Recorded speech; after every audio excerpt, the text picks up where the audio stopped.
I do not get grossed out easily. I do not frighten easily. But The Substance grossed the absolute heck out of me, dude. Oh my god. Have you ever dreamt of a better version of yourself?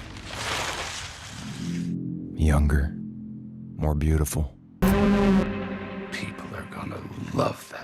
The Substance is a new movie by Qualley, I think that's how you say it, featuring Demi Moore and Margaret Qualley. Demi Moore is an aging movie star. She eventually gets slipped a note that says something can change your life. This something is the substance. This substance splits her into two, the second half being a younger half of her, played by Margaret Qualley. Look, I want to get this out of the way ASAP. A lot of people are comparing this to like a Cronenberg movie. There's really only one moment where I'm even thinking Cronenberg. This is more like Basket Case. This is more like Society and other Brian Yuzna movies, which is not a negative, by the way. I absolutely love Brian Yuzna. But when we say body horror, we don't have to instantly go to David Cronenberg, man. We can do better than that. I love the man to death, I really do, but this is not really a Cronenberg movie. This film's disgusting. It's purely disgusting in all the right ways. This film has a lot of interesting commentary on beauty standards, commentary on aging. You could even say commentary on like drug use, commentary about loving yourself, dude. This is why this movie's so fantastic. This movie does something very profound to me. Half of the movie I'm just like, look at all these beautiful women, and the other half I'm like just utterly disgusted. I'm not gonna spoil anything specifically, but I'm gonna tell you right now, you want to go into this movie blind, 100%. Go in blind. So if you're watching still, I hope you've seen the movie. Let me go character by character. Demi Moore is going for everything here, man. She's going for broke. There's this one scene where she's getting ready, going to a dinner, and she doesn't feel like she's enough, like she's not pretty enough. And the way that it's portrayed, the way that it's performed,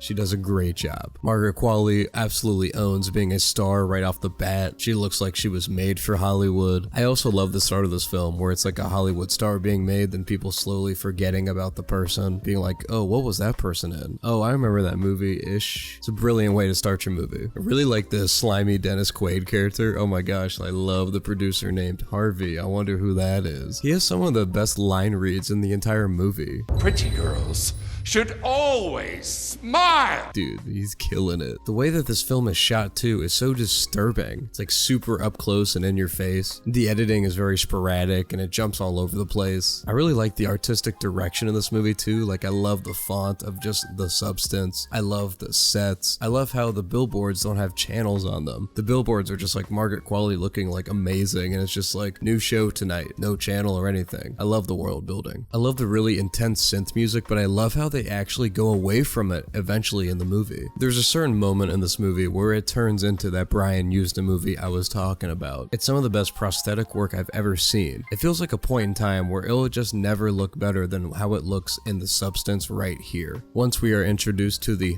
third character, this movie just goes full camp and I love it. It goes full camp without sacrificing any of the themes. It doesn't sacrifice any of the tone. It all feels in line still. This is the rare movie that I'm happy that it didn't end when I thought it was gonna end. It just kind of keeps going for a little bit. I'm like, oh yeah, show me more. This is awesome. You've introduced some new stuff and I want to see it. The initial transformation scene, it takes its time, but it's so masterfully done. And when you watch the trailer, you know that's what's coming, so you want to see it, and it delivers. This film is also really comedic in a slightly uncomfortable way. You're just like disgusted, but you're also laughing at how absurd it can be at times, especially towards the big finale, the big bloody finale. It kind of reminds me of Society mixed with the new Suspiria. And again, I love the music at this point. You know, they use 2001: A Space Odyssey's music at some point, but there's also this scene where the monster Demi Moore is getting pretty in the mirror. The music is no longer that synth. It's like princess music. It's almost like Disney music. It's so awesome. It's hilarious. I can't think of a grosser movie I've watched in the last few years, but I also can't think of a gross movie that packed this powerful of a thematic punch. I haven't seen this director's other movie, Revenge, but I need to go see that pronto. Go see this movie. It was perfect. I'd legitimately give it a 10. It's right up there with challengers for me on the list. It's either my first or second favorite movie of the year. Go see it. And I'm going to tell you right now, I would be taking that Substance, dude. If I was going to look like Margaret Qualley, I'm taking it. I'll see y'all later.